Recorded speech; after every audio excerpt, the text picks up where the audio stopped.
પાઠ 22 બોળો ઝવેરચંદ મેઘાણી સાહિત્ય પ્રકાર લોકવાર્તા।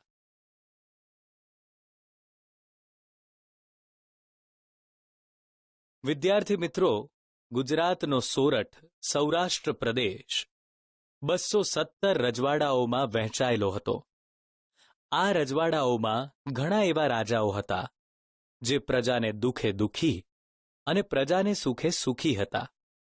ભાવનગર, ગોંડલ, વડોદરાના રાજાઓ પ્રજાપ્રેમી હતા, ઉપરાંત પ્રજા વિકાસના કાર્યો કરવામાં પણ અગ્રેસર હતા। પ્રજા પોતાના પ્રશ્નો આ રાજાઓ સામે નિસંકોચ કહી શકતી હતી। મિત્રો, એ સમયની એક ઘટના આપણા પાઠનો વિષય છે।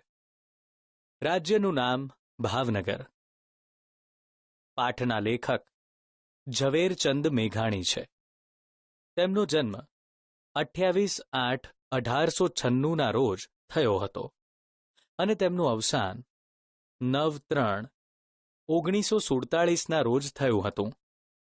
તેમણે સૌરાષ્ટ્રની રસધાર, સોરઠી બહારવટિયા, સોરઠી સંતવાણી વગેરે જેવા લોકવાર્તાના સંપાદનો આપ્યા છે।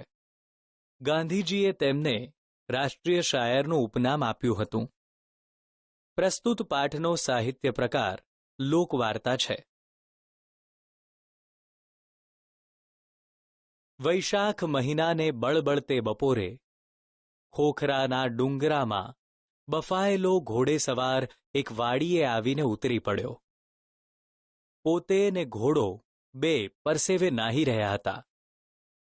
હાંફતા ઘોડાને વાડીના વડલાને થડે બાંધીને અસવારે હથિયાર ઉતાર્યા। ધોરિયાને કાંઠે બેસીને પોતે હાથ પગ ધોવા લાગ્યો। ગામનું નામ ભૂંભલી છે અને વાડીના ધણીનું નામ છે સોંડો માળી। સોંડો માળી કોસ હાંકતો હતો। કંગાલ બે બળદ કોસ ખેંચતા હતા। કાગડાએ ઠોલી ઠોલીને લોહી લુહાણ કરી નાખેલા કાંધ, સોંડાએ ઉમેળી ઉમેળીને તોડી નાખેલ પૂંછડા, બેસુમાર બગાઓ, લોહી માંસ વિનાના શરીરના હાડપિંજર, એવા બે બળદો છે।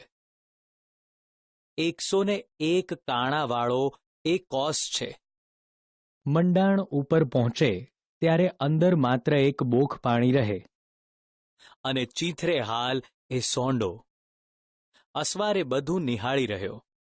હાથ મોં પર પાણી છાંટીને પોતે તડકો ગાળવા ધોરિયાની કૂણી લીલી ધ્રો ઉપર દેહ ઢાળીને બેઠો।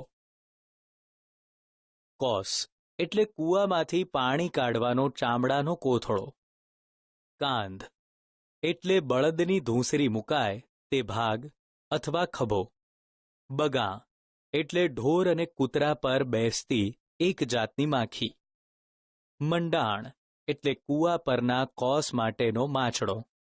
બોખ એટલે કોસની આગળના ભાગમાં પાણી કાઢવા માટેનું ગોળાકાર ચામડું અને ધ્રો એટલે ધરો નામનું ઘાસ। કોસ હાંકતા હાંકતા સોંડાએ વાત ઉચ્ચારી, ક્યાં રહેવા? રહેવા તો ભાવનગર। ત્યાં તો રાજના નોકર હશો? હા, છીએ તો રાજના નોકર। સપાઈ લાગો છો? સપાઈ? હા, સપાઈ છીએ। એલા, તમે નમક હલાલ કે નમક હરામ? કેમ ભાઈ? નિમક હરામ ને નિમક હલાલ વળી કોને કહેવાય? નમક હલાલ હો તો ઠાકોરને કહો નહીં। શું કે આખો દી સાસલા અને કળિયાર જ માર્યા કરશે? કે વસ્તીના સામું કોક દી જોશે? ખેડૂતના ઘરમાં ખાવા ધાન નો રહેવા દીધું। ઈ તે રાજા છે કે કસાઈ? વસ્તી તો કેમ જાણે એના ગોલાપા કરવા જ અવતરી હોય। સોંડો તો કોસ હાંકતો જાય ને રાજાને ગાળો દેતો જાય। અસવારનું મોં મલકતું જોઈને સોંડાની જીભમાં 7 ગણો વેગ આવવા લાગ્યો। એણે ન કહેવાના વેણ કહી નાખ્યા। રેવા તળપદા શબ્દનો અર્થ રહેઠાણ અથવા રહેવું। સપાઈ એટલે સિપાઈ। નમક હલાલ એટલે જેનું અન્ન ખાધું હોય તેની ફરજ બજાવનારું. નમક હરામ એટલે જેનું અન્ન ખાધું હોય તેનો દ્રોહ કરનાર. સાંસલા એટલે સસલા. કળિયાર એટલે નર હરણ, કાળિયાર. કસાઈ એટલે કસાઈ. ગોલાપા એટલે ગુલામી. જીભમાં 7 ગણો વેગ આવવો રૂઢિપ્રયોગનો અર્થ. ગાળો દેવા માટે જનૂન ચડવું. અસવારને કકડીને ભૂખ લાગેલી. સોંડાની શબ્દ પ્રસાદીથી તો એની ભૂખ ઉલટી વધી. એણે પૂછ્યું, ભાઈ, ભૂખ લાગી છે, કંઈ ખાવાનું આપીશ? શું આપે? કાળજા અમારા, તમે બધાએ ભેળા થઈને ખેડૂના ઘરમાં ધાન ક્યાં રહેવા દીધું છે? બોળો ખાવો છે? બોળો? બોળો શું? બાપ ગોતર બોળોય દીઠો નથી ને? એમ બોલી સોંડાએ વડલાની ડાળે એક નવી દોણી ટીંગાતી હતી તે ઉતારી. છાશની અંદર ઘઉંનું થૂલું નાખીને ખેડૂ લોકો રાંધે અને પછી એમાં મીઠું નાખીને ખાય. એનું નામ બોળો. સોંડો પોતાને માટે સવારે બોળો લઈ આવેલો. લાવીને એને ઊંચે વડલાની ડાળે ટીંગાડેલો. એક તો દોણી નવી હતી, ઉપરાંત એ વડલાની ઘટાને છાંયડે શીણી હવામાં ઘણીવાર સુધી રહી. એટલે બોળો શીતળ બની ગયેલ. પાંદડાનો એક દડિયો બનાવીને સોંડાએ એમાં બોળો ભરી પરોણાને આપ્યો. ક્ષુધાતુર અને તાપમાં તપેલા એ શિકારી ક્ષત્રિને ખાટીને શીતળ વસ્તુ એવી તો મીઠી લાગી કે પલવારમાં એક દડિયો ખલાસ કરીને એણે કહ્યું, વધારે છે? શબ્દ પ્રસાદી, ગાળો રૂપી પ્રસાદ. ધાન એટલે અનાજ. બાપ ગોતર એટલે પેઢી દર પેઢી. દોણી એટલે માટીનું નાનું વાસણ. પરોણો એટલે મહેમાન. ક્ષુધાતુર એટલે ભૂખથી વ્યાકુળ થયેલું.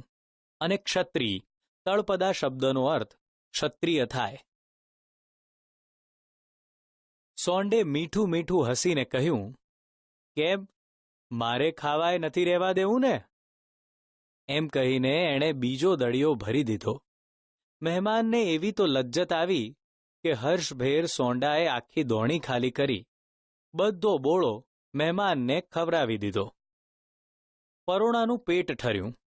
તેમ દુઃખદાજથી ભરેલા એક ખેડૂતની આટલી ઉદારતા જોઈને એનું અંતર પણ ઠર્યું. તડકો નમ્યો, સાંજ પડી. શિકારી સવાર થયો. જતા જતા એણે પૂછ્યું, ભાઈ, તારું નામ શું? સોંડો. મુસાફરે નામ લખી લીધું. સોંડો બોલ્યો, કેમ, બોળો ચાખીને દાનત બગડી તો નથી ને? નામ શીદ લખચ બાપા. હસતા હસતા અસવાર બોલ્યો, ભાઈ, ભાવનગર કોઈ દિવસ આવશો ને?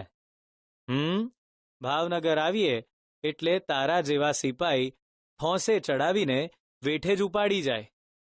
તે તો વળી બોળો ખાધો ને નામે લખ્યું એટલે ઓળખીતાને 2 ઠોંસા વધુ લગાવ્યું. ખરું ને? ભગવાન અમને કોઈ દી ભાવનગર ન બતાવે. દુઃખદાજ એટલે દુઃખથી ગુસ્સે થયેલું. પેટ ઠરવું રૂઢિપ્રયોગનો અર્થ ભૂખ સંતોષાવી. અંતર ઠરવુંનો અર્થ અંતરમાં શાંતિ થવી. જ્યારે દાનત બગડવીનો અર્થ બીજાનું ઝૂંટવી લેવાની ઈચ્છા થવી. શીદ એટલે શા માટે અને ઠોંસો તળપદા શબ્દનો અર્થ મુક્કો થાય. બીજા દિવસનું મોં સૂજણું થયું ત્યારે છાશ રોટલો શિરાવીને માથે કોસ મેલી વરતડી પઈ અને ઢાંઢા સોતો સોંડો વાડીએ જવા નીકળે છે. બરાબર એ જ ટાણે 2 હથિયારબંધ ઘોડે સવાર આવીને ઊભા રહ્યા અને પૂછ્યું, સોંડો માળીકોનું નામ? મારું નામ સોંડો કહીને ધડકતે હૈયે સોંડો થંભ્યો. તમને ભાવનગર તેડાવ્યા છે. કોણે બાપા? ઠાકોર વજેસંગજીએ પંડે. આ સાંભળી સોંડાના અંતરમાં ફાળ પડી. એને ગઈકાલની વાત સાંભળી. લાગ્યું કે કાલ મેં ગાળ્યું દીધેલી ઈ ઓલ્યા અસવારે જઈને ઠાકોરને સંભળાવી હશે અને હવે નક્કી મને કેદમાં નાખશે. બોલાશ સાંભળીને સોંડાની ઘરવાળી અને તેના છોકરા પણ બહાર નીકળી ઓસરીએ ઊભેલા. એમને કાંઈ સમજ ન પડી. સોંડાએ ઘરવાળીને કહ્યું, હવે આપણા તો રામ રામ સમજવા. બળદ અને કોષ મેલી દઈ સોંડો અસવારની સાથે ભાવનગરને પંથે પડ્યો. માર્ગે જાતા મનથી નક્કી કર્યું કે ભલે હાથમાં કડિયું જડે, પણ ભેળા ભેળ ઠાકોરને મોઢા મોઢ જ મારે ઈના ઈ વેણ સંભળાવી લેવા છે. હવે લૂંટાણા પછી ભોશ એનો રાખો. મોં સૂજણું એટલે વહેલી સવાર અથવા મોં દેખાય એટલું અજવાળું. શિરામણ એટલે સવારનો નાસ્તો. વરતડી એટલે કૂવામાંથી કોસ ખેંચવાની દોરડી. પૈ એટલે પૈડું. ઢાંઢા એટલે બળદ. સોતો એટલે સહિત. ટાણે એટલે સમય. પંડે એટલે જાતે. પાળ પડવી રૂઢિપ્રયોગનો અર્થ બીક લાગવી. હાથમાં કડિયું જડવીનો અર્થ હાથમાં બેડી પહેરાવવી. ભેળા ભેળ એટલે સાથે સાથે અને ભો તળપદા શબ્દનો અર્થ બીક થાય. સોંડો પહોંચ્યો. રાજમહેલની મેડી ઉપર ચડવા લાગ્યો. ઉપર ચડીને ઓરડામાં જ્યાં નજર કરે ત્યાં સ્તબ્ધ બની ગયો. એણે કાલના ઘોડેસવારને ખુદને જ ગાદી ઉપર બેઠેલ જોયો. આ તો ઠાકોર પોતે. સોંડો ભયભીત બની ગયો.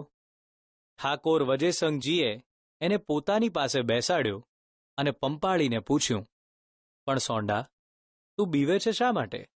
બાપ, કાલ તમને બહુ ગાળો દેવાઈ ગઈ. એમાં શું ખોટું થયું ભાઈ? તમે તો અમારા છોરું કહેવાઓ.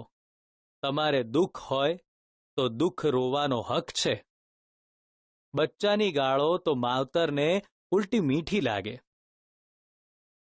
પંપાળવું એટલે વહાલથી હાથ ફેરવવો. બીવું એટલે ડરવું અને માવતર એટલે માતા પિતા. સોંડો શાંત પડ્યો. ઠાકોરે કચેરીમાં બેઠેલા અમીરોને અને અમલદારોને આગલા દિવસની વાત સંભળાવી. ઓહો જેસાભાઈ, પરમાનંદદાસ, શું કહું? આ ભોળિયા ખેડૂના વગર ઓળખે આદરમાન. એ મીઠો બોળો અને એથી એ મીઠી એની સાચુકલી ગાળો. એવી મજા મને આ મોલાત્યુની મીઠાઈઓમાં નથી પડી. બોલતા બોલતા ઠાકોરની છાતી ફૂલવા લાગી. ઠાકોરે ફરી પૂછ્યું, સોંડા, તારે કેટલી જમીન છે? બાપુ, 100 વીઘા જમીન ને 1 કોસની વાડી છે. મહારાજે જેસાભાઈ વજીરને કહ્યું, એક ત્રાંબાનું પતરું મગાવો. ત્રાંબાનું પતરું આવ્યું. એના ઉપર ઠાકોરે લખાવ્યું કે સોંડાને 12 સાતીની જમીન અને 6 વાડીના કોસ આપવામાં આવે છે. પતરા પર એ લખાયું. પાછા ઠાકોર બોલ્યા, અને પત્રામાં લખો કે આ બધું ઠાકોર એનો બોળો જમ્યા તે માટે આપ્યું છે. એ પણ કોતરાઈ ગયું. પછી દરબાર બોલ્યા, પણ એ બિચારો આટલી જમીન ખેડવાના બળદ લેવા ક્યાં જશે? આપો 12 બળદ. 12 બળદ આપ્યા. વળી દરબારે કહ્યું, બિચારો વાવણી કરવા દાણા લેવા ક્યાં જશે? આપો 20 કળશી બાજરો. બાજરો આપ્યો. બિચારાના છોકરા છાશ લેવા ક્યાં જશે? આપો 4 ભેંસો. 4 ભેંસો અપાઈ. રૂપિયા 1000 આપો. માથે મદ્રાસી શેલું બંધાવીને સોંડાને ભૂંબલી પહોંચાડી દીધો. આદર માન એટલે આદર સત્કાર. મોલાત્યું તળપદા શબ્દનો અર્થ મહેલ થાય. છાતી ફૂલવી રૂઢિપ્રયોગનો અર્થ ગર્વ થવો. કળશી એટલે એક જૂનું માપ 20 મણ અને મદ્રાસી શેલું એટલે મદ્રાસમાં માથે પહેરાતી પાઘડી. એક દિવસ વજેસંગજી શિકારે નીકળેલા. ઓળખાય નહીં તેવો શિકારી લેબાસ પહેરેલો. સમઢિયાળા ગામના એક ખેતરમાં મોલ ઊભા હતા અને એ ઊભા મોલમાં પોતે ટૂંકો રસ્તો લેવા માટે ઘોડો ચલાવ્યો. ખેતરમાં કણબીની ડોસી ઊભેલી. પોતાના મોલ ચગદાતા જોઈને ડોસીએ ઘોડેસવારને 2-4 ગાળો દીધી. મારા રોયા ભાળતો નથી? પીટ્યા ઊભા ખેતરમાં ઘોડો હાંક જ? તે લાજતો નથી? મહારાજાએ ખોટો ગુસ્સો કરીને કહ્યું, ડોસી, ગાળો કેમ કાઢશ? ઓળખા જ, અમે રાજના નોકર છીએ. જેલમાં ખોસી દેશું, જેલમાં. હવે જા જા રોયા, તારા જેવા સપારડા તો કંઈક આવે ને જાય. બાપુ વજે સંઘના રાજમાં કોનું દેન છે કે કેદમાં પૂરે? ઠાકોર ચાલ્યા ગયા. મનમાં વિચાર કર્યો કે વાહ, મારી પ્રજા કેવી નીડર, મારા પર એનો કેવો વિશ્વાસ. એને વધુ નીડર બનતા શીખવું તો જ મારું જીવ્યું પ્રમાણ. એમણે એ ડોસીના કુટુંબને કાયમની પટલાઈ આપી અને જમીન પણ ઇનામમાં દીધી. લેબાસ એટલે પહેરવેશ, મોલ એટલે પાક, સપારડા તળપદા શબ્દનો અર્થ સિપાઈ, દેન નો અર્થ હિંમત અને પટલાઈ એટલે મુખીપણું. 2-3 વાક્યમાં ઉત્તર લખો. પ્રશ્ન 1. બોળો. લોકવાર્તાના આધારે સોંડાની કંગાળ અવસ્થા